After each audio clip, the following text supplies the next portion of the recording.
안녕하세요. 부처님의 지혜를 배워 스스로 행복을 찾아가는 시간 반야정로 아나운서 정준영입니다. 이 시간 반야지혜의 가르침을 전해주실 여수 석천사 진옥 스님 모셨습니다. 스님 안녕하세요. 네, 반갑습니다.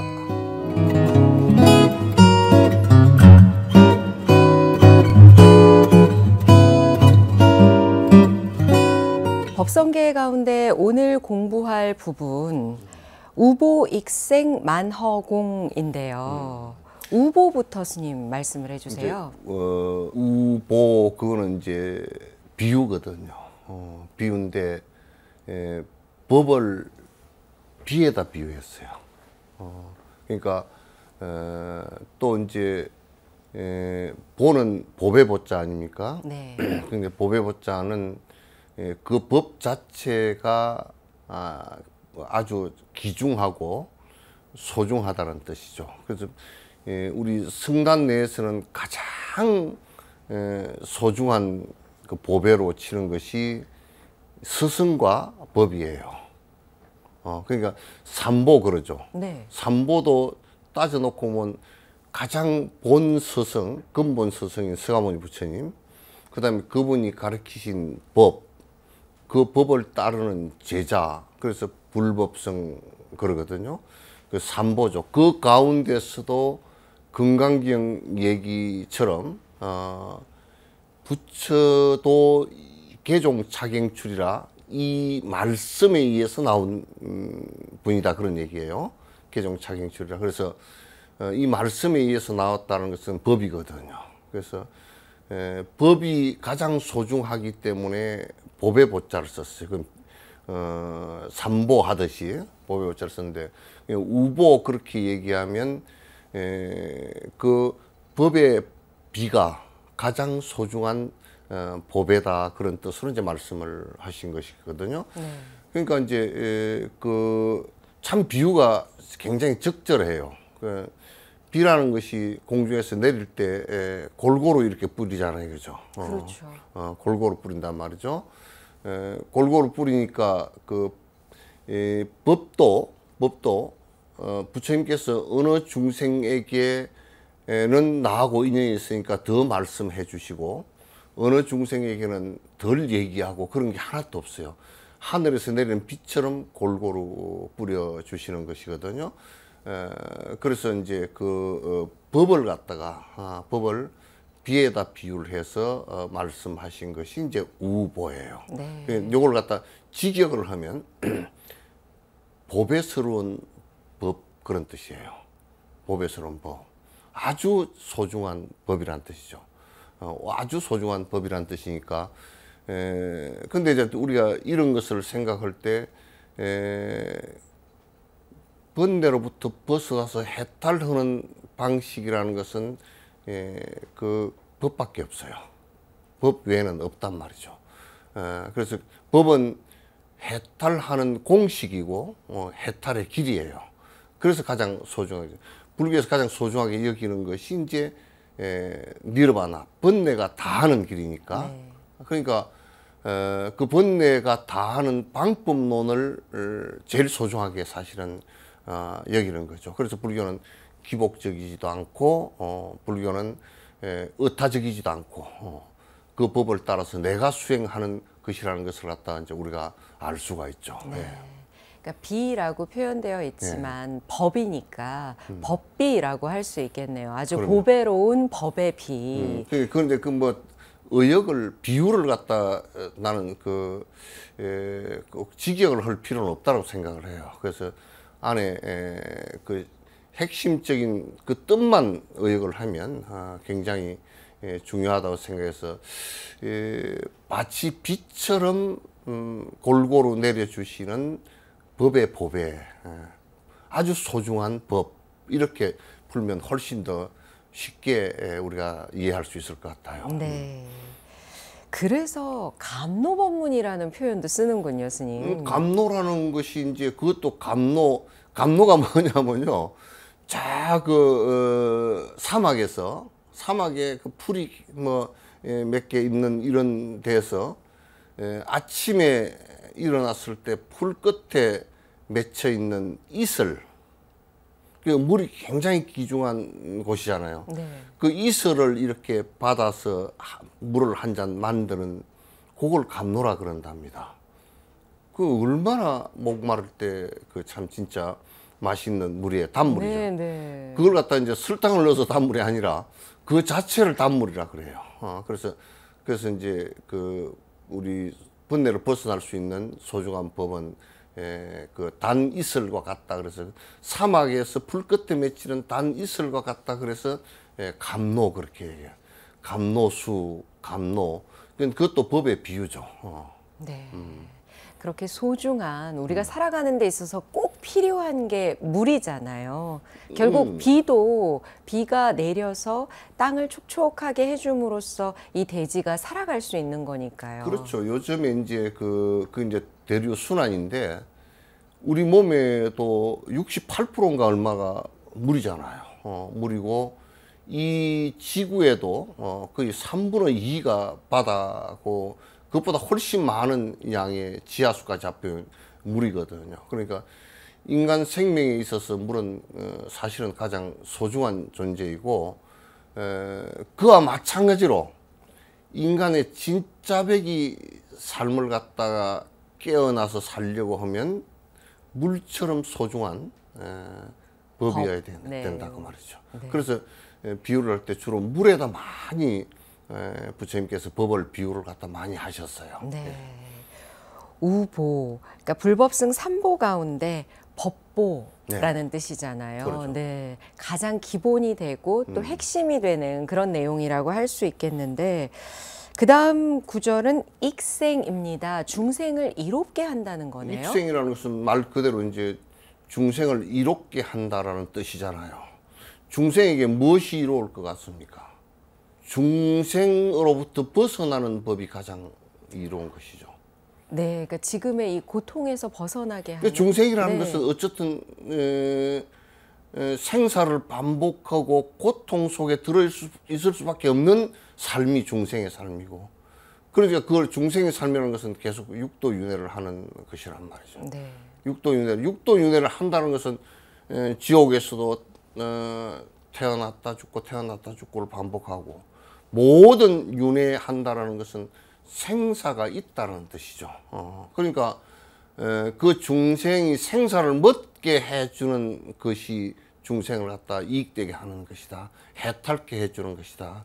그러니까 앞에 끝까지 합해서 그러면 일체 중생을 이익되게 해주시는 이 법, 일체 중생을 해탈게 해주시는 주는 이 법. 그래서 그렇게 이제 설명을 하면 훨씬 더 와닿겠죠. 네. 그러니까 여기서 이롭다라는 이 개념을 좀 잘 이해를 해야 될 것 같은데요. 당장 눈앞에 어떤 행복이나 이런 것을 추구하는 것이 지금 당장은 이롭다고 볼 수도 있잖아요. 그런데 이제 우리가 중생이 이제 입보행론에 이런 얘기가 있어요. 중생은 행복하고자 하지만은 그게 불행하고자 내가 불행을 추구하면서 사는 중생은 한 사람도 없어요. 네. 그리고 이제 뭐 사람뿐만 아니라 동물, 뭐 그 지옥에 있는 중생, 천상 중생도 내가 불행해져야 되겠다. 내 이런 행동을 하면 불행해지겠다라고 생각하는 중생은 하나도 없어요. 행복하려고 다 사는 거예요. 모든 생명의 그 공통점이요. 불행해지려고 사는 중생은 하나도 없습니다. 그러나 이제 사실은 행복해질 거다 하고 살지만은 네. 잘못 따라가지고 불행해질 것을 하면서 행복해질 거라고 생각하는 것이 많죠. 그게 우리 중생이죠. 부처님법은 일체 중생들이 행복해지는 방법을 명확하게 말씀하신 것이거든요. 그러니까 중생에게 이익이 되죠. 중생을 행복하게 하는 것이기 때문에. 그러니까 부처님은 중생을 행복하게 하는 길 외에는 말씀하신 게 없어요. 당신이 혹시 말씀을 하셨을 때 의사가 마치 약을 갖다가 줬을 때 이 병을 고치기 위해서 약을 주긴 줬는데 이게 부작용이 있으니까 일주일만 해라. 스테로이드제 같은 경우는 네, 그렇잖아요. 네, 네. 일주일 이상은 못 바르게 하고 못 먹게 하잖아요. 그런 것처럼 불행해질 수 있는, 내가 베푼 방편이라도 불행해질 수 있는 것은 일정 부분만 쓰고 쓰지 말게끔 한다고요. 그러니까 부처님법은 하나도 거짓이 하나도 없죠. 의사가 마치 약을 처방한 것과 같은 것이죠. 고통으로부터 벗어나게 하는 것이니까 우보익생이에요. 네. 하지만 우리들은 돈을 좀 많이 벌면 내게 이로울 것 같고요. 저걸 좀 가지면 이로울 것 같고요. 그러니까 부처님께서 돈 버는 법 얘기한 적은 없어요. 그러니까 부처님께서 말씀 안 하시고 가운데 제일 재밌는 게 나는 많더라고. 이를테면 야, 이 세상에 생명들을 갖다 내가 잡아먹어서 내가 맛있게 잡아먹으면 너희들이 행복할 것이다. 그렇게 말씀하신 적도 없고요. 도둑질을 하면 행복할 것이다. 그 말씀도 하신 적이 없고요. 싸움을 해서 행복할 것이다. 그것도 없고요. 네가 훨씬 더 뭐 100년, 200년, 300년 오래 살면 행복할 것이다. 그 얘기도 하신 적이 없어요. 그거는 왜 중생들이 행복하고자 추구하는 일이지만은 사실은 행복지 않아요. 난 오래 사는 것이 행복하다라고 말씀하는 사람은 저 사람은 반쪽만 생각하는 사람이다. 빨리 죽을까 싶어 겁나서 하는 얘기지. 오래 살면 사실상 더 힘든 일이 더 많아요. 내 몸이 안 움직이는 것도 힘들고요. 늙는 것 자체가 병이기 때문에 그것도 힘들고요. 또 내가 가만히 생각해 보니까 내가 한 200살쯤 산다 그러면 내 앞에 젊은 사람들을 얼마나 많이 보내야 돼요. 그것같이 슬픈 일이 없어요. 그러니까 사실상 어떤 때는 갈 때 되면 내 차례 되면 가주는 것이 가장 순리인 것 같아요. 근데 만약에 이제 그런 분들은 많이 계실 테니까 내가 말하기가 좀 조심스러운데 부모가 오래 살면서 자식을 먼저 보냈다 그러면 굉장히 가슴이 아프고 내가 먼저 갈 건데. 그러니까 이 세상에 오래 사는 것도 결코 행복이 아니라. 응? 그래서 나는 어떤 데는 건강한 것이 행복 아닙니까? 그렇게 얘기하는데 네. 그것도 아니더라고. 약간 아파봐가지고 안 죽을 만큼 아파서 이러면 죽겠구나 하는 연습도 좀 하는 것이 나중에 갈 때 좀 가볍다고요. 이게 그래서 이 세상에 아픈 것도 공부가 되고 또 이제 실제로 힘든 것도 공부가 되는 때가 많아요. 그러니까 세상 일이라는 것은 절대적인 행복을 갖고 오는 면이 절대적으로 행복만 갖고 오는 것이 없어요. 그러니까 세상 일이라는 것은 그게 반쪽은 반드시 불행과 같이 온다. 양면을 갖고 있기 때문에. 나는 돌아가셨지만 이주일 씨가 젊었을 때는 그렇게 얼굴 못생겼다고 무대에 서지도 못하게 했다는데 나중에는 그 얼굴이 진짜 코미디 얼굴이 됐잖아요.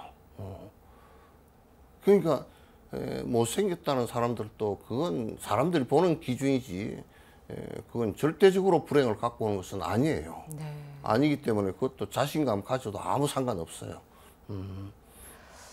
지금 스님께서 주신 말씀은 뭐랄까 세상을 바라보는 안목이랄까요? 이런 부분을 불자라면 조금 달리 가져야겠구나라는 생각이 듭니다.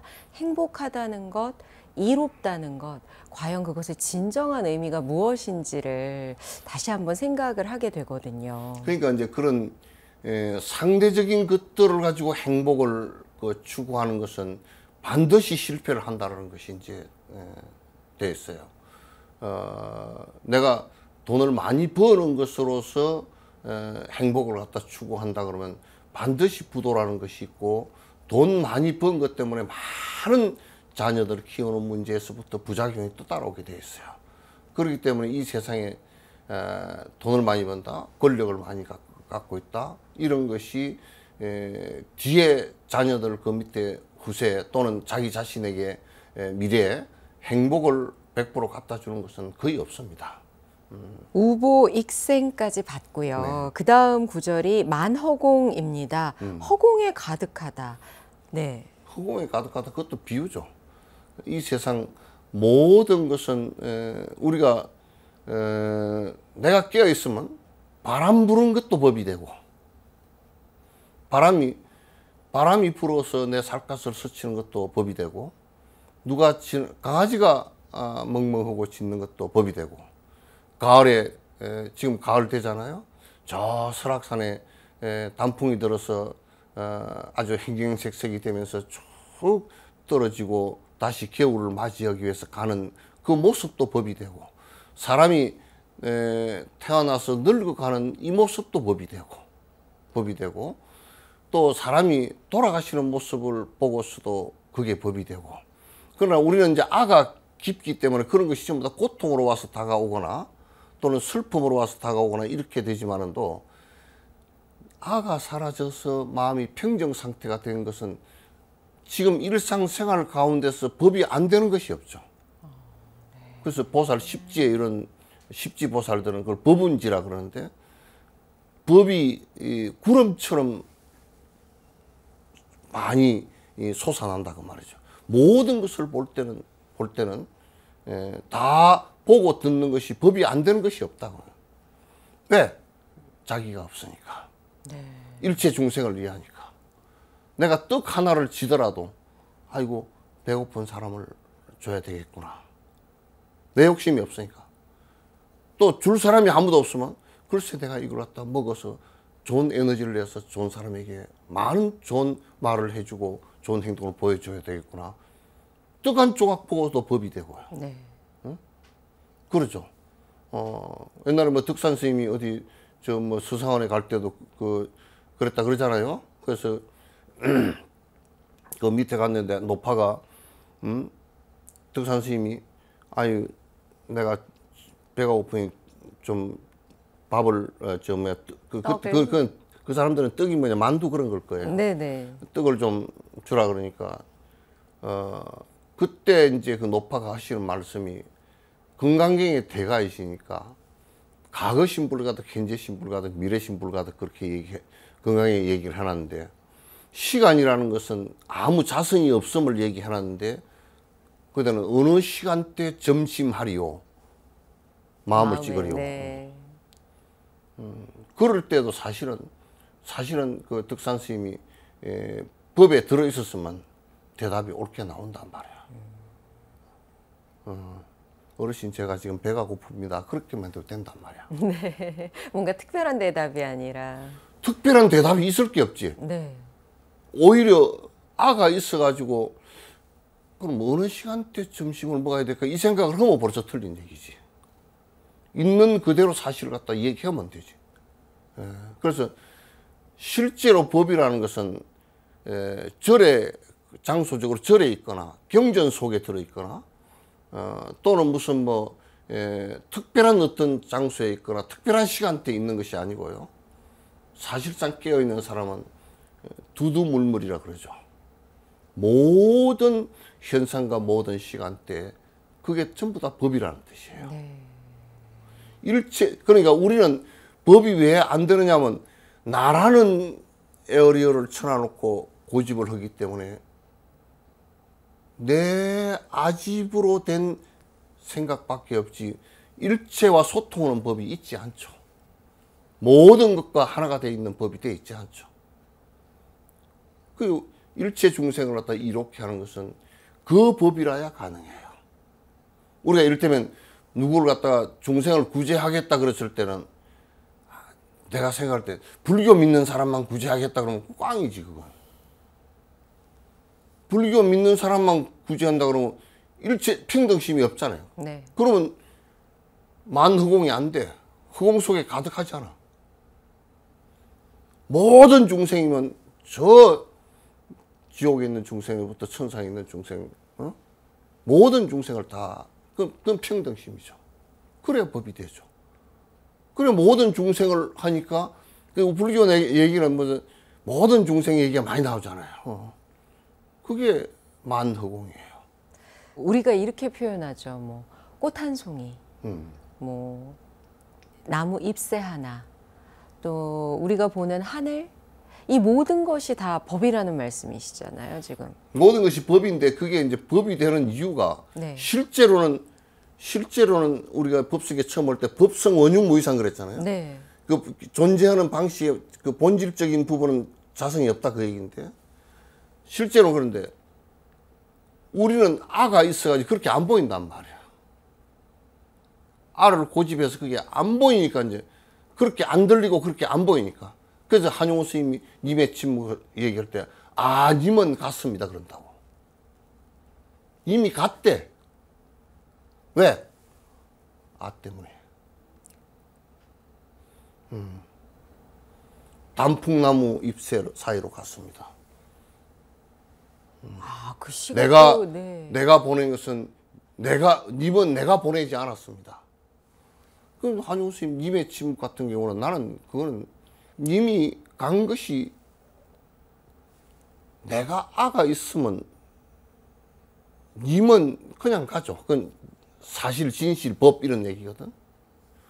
그건 전부 다 나를 착각함으로써 망각한 것이지 님이 없는 것은 아니거든요.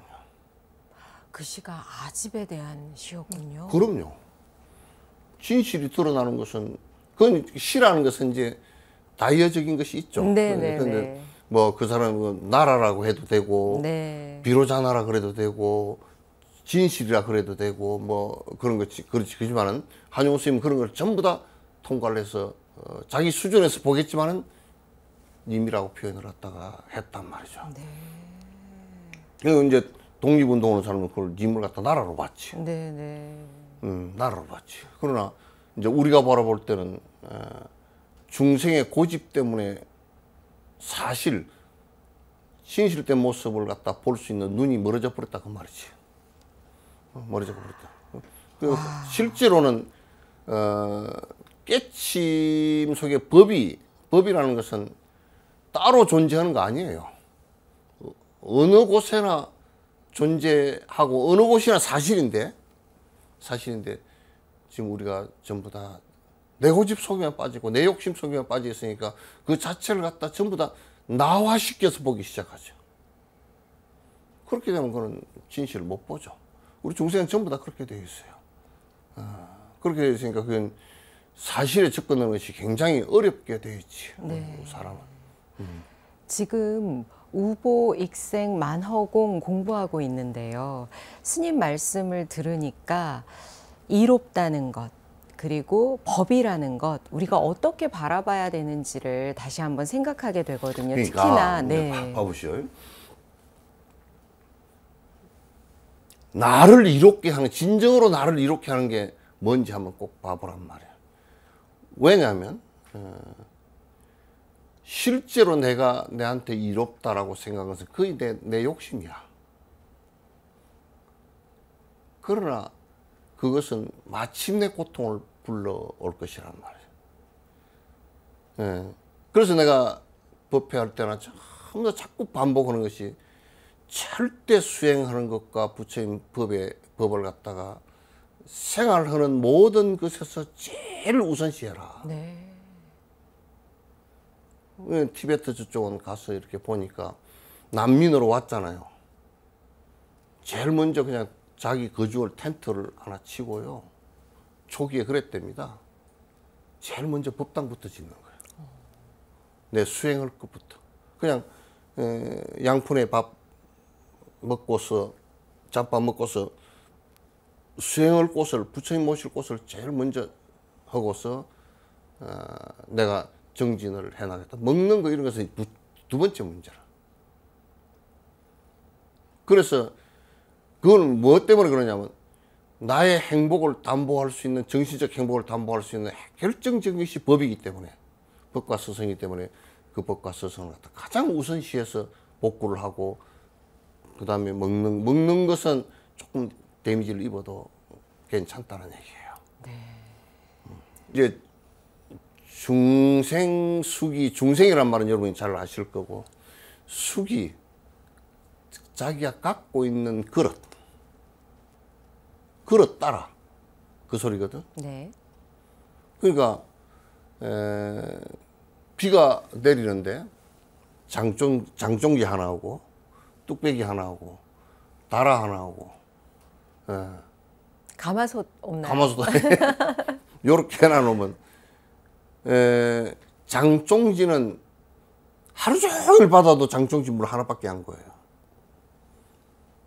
뚝배기 정도는 그것도 하루 종일 받아도 그것밖에 안 거예요. 네.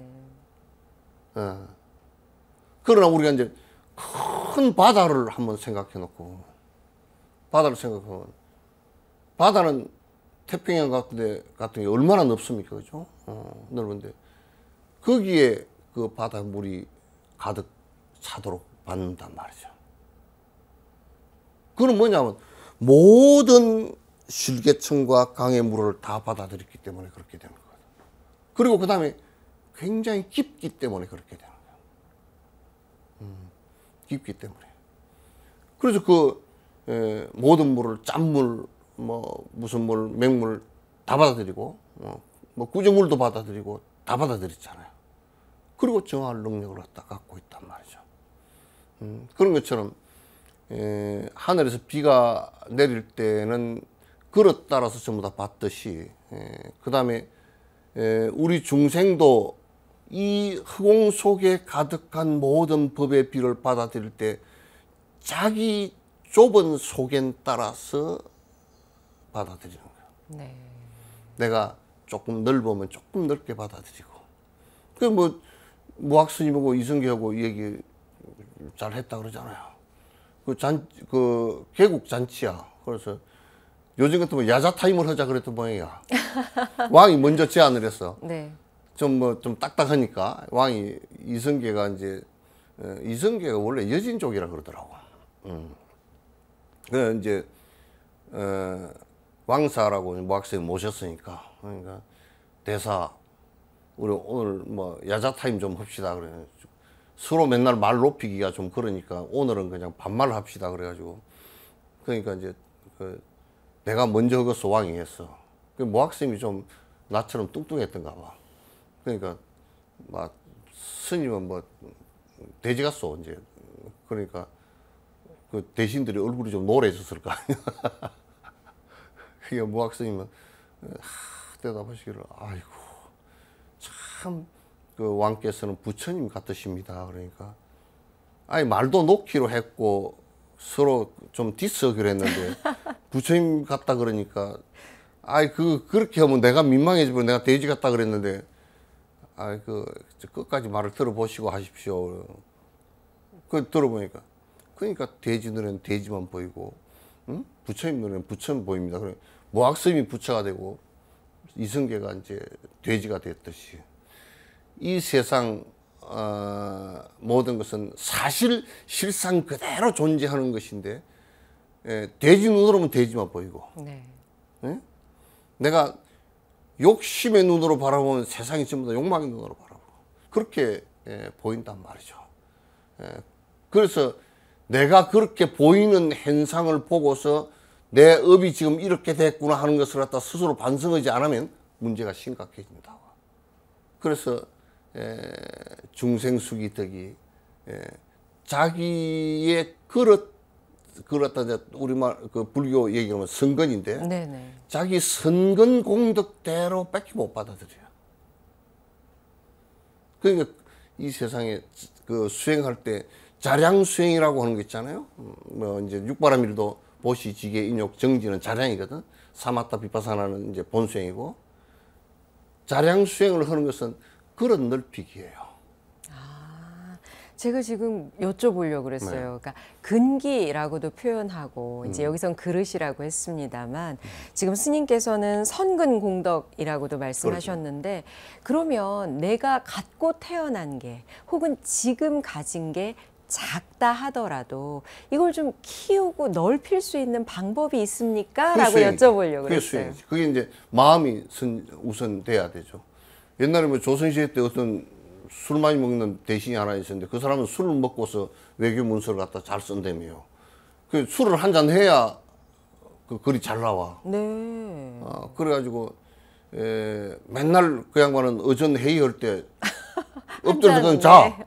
하도 그런 글을 자니까 임금이 그냥 웃고 그냥 넘어가고 하는데, 그래도 이제 몸이 그 상할까 싶어서 이제 임금이 술잔을 하나 요만한 걸 주면서 요 잔 이상은 하루에 한 잔 이상 먹지 말라고 음명을 내렸어. 그래 며칠 뒤에 의전회의를 했는데 또 체가 들어왔어.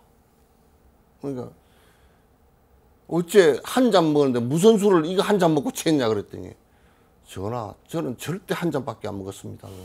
어때 한 잔 먹었냐 그러니까 가서 요거 이거 먹고서는 도저히 안 될 것 같아서 요 잔을 갖다 은잔을 하나 줬으니까 세공사한테 가가지고 두들겨가지고 이만하게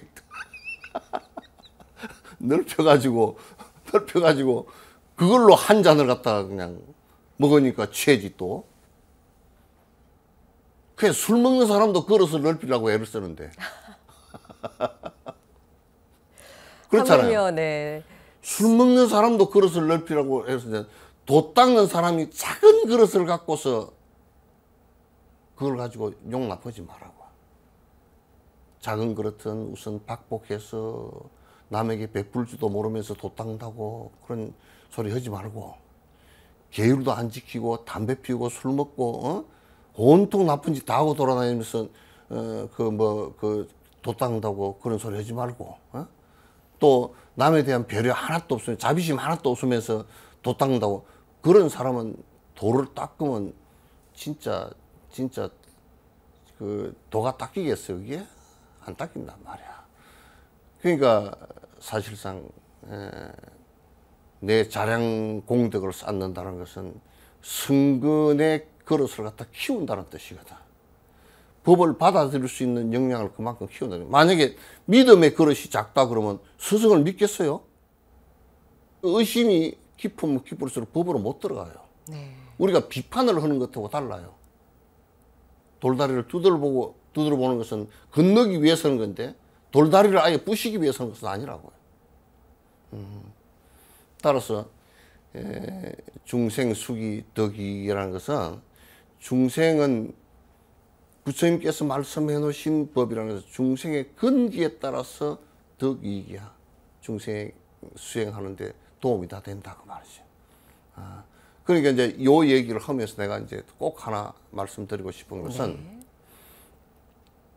자기 근기가 10에서 1밖에 안 되면 내 근기가 1밖에 안 된다라고 그래서 내가 열심히 해야 되겠다는 소리는 안 하고 뭐라고 얘기를 하냐면 이 법 외에는 전부 다 엉터리다 이렇게 얘기한다고. 아니다라고 얘기해.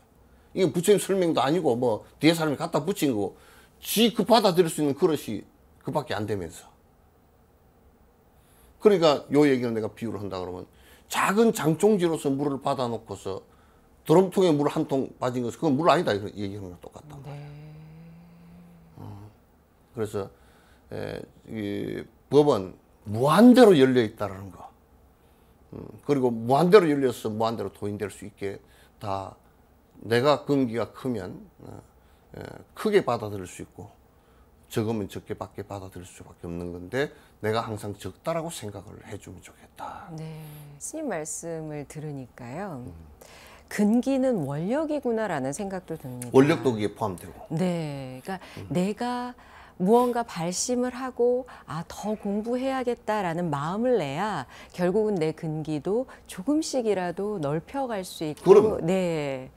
그 이제 그 원력이 이제 그러니까 그 안에 수행 가운데 이제 사무량심도 있고 사스법도 있고 이제 그러잖아요. 그건 이제 원력으로서 이제 이루어지는 것이니까 원력은 추동력이죠. 내가 이제 그렇게 계속 나갈 수 있는 마치 뭐냐면 엔진과 같은 역할을 하는 것이죠. 네. 그래서 이제 우리가 중생의 이익에 그 그릇 중생 그릇에 따라서 이익을 준다라는 것은 이제 그런 의미에서 본다 그러면 대승, 소승 또는 그 밀성 이런 것이 다 부처님께서 단계별로 말씀해 놓으신 이유를 갖다 우리가 알 수가 있죠. 네.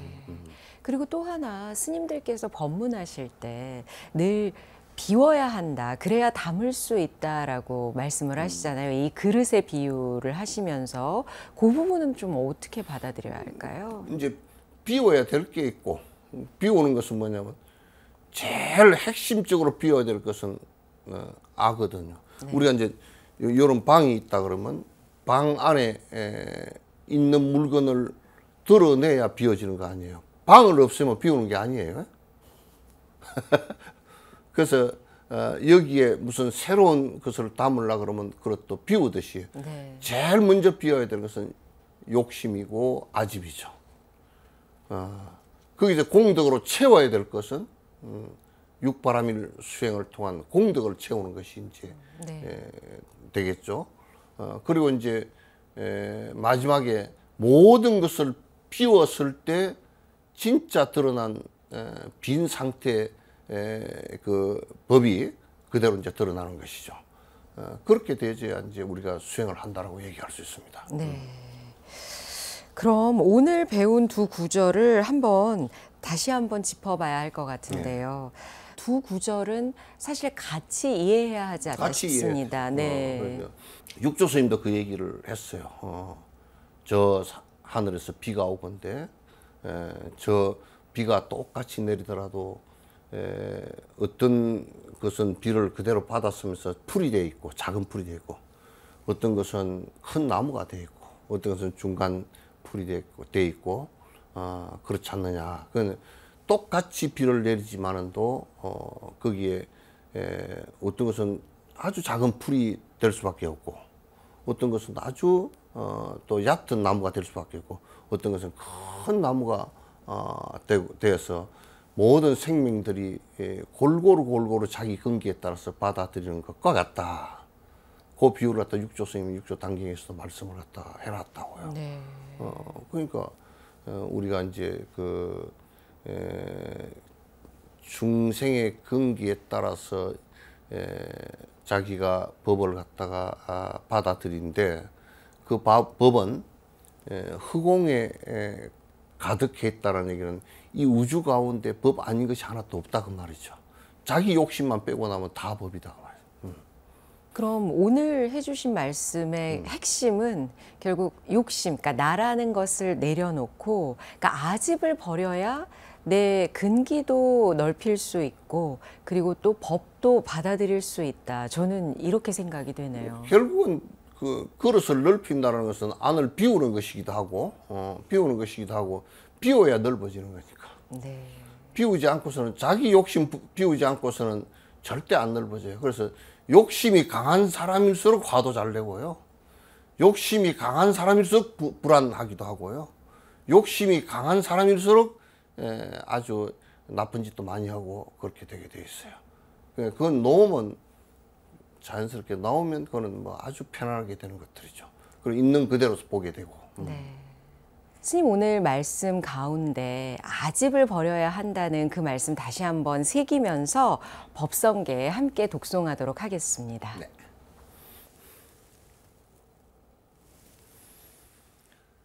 법성 원용 무이상제 법부동 본래 정무명 무상절일제 정지 소지 비여경진성 심심경미 묘불수 자성 수연성 일중일체 다중일 일적일체 다적일 일미진중 함시방 일체진중 여겨시 무량원겁적 일념적시 무량겁 구세 십세 호상적 인불잡난 격별성 초발 심시변정각 생사열반 상공하이 이사명년 무분별시불보연대인경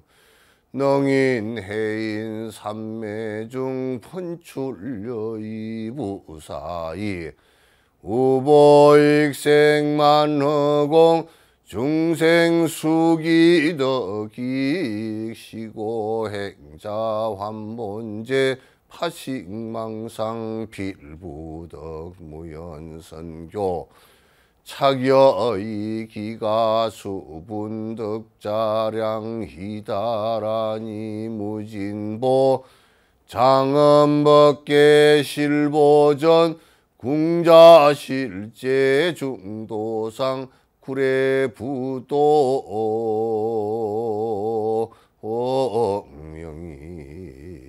명이불.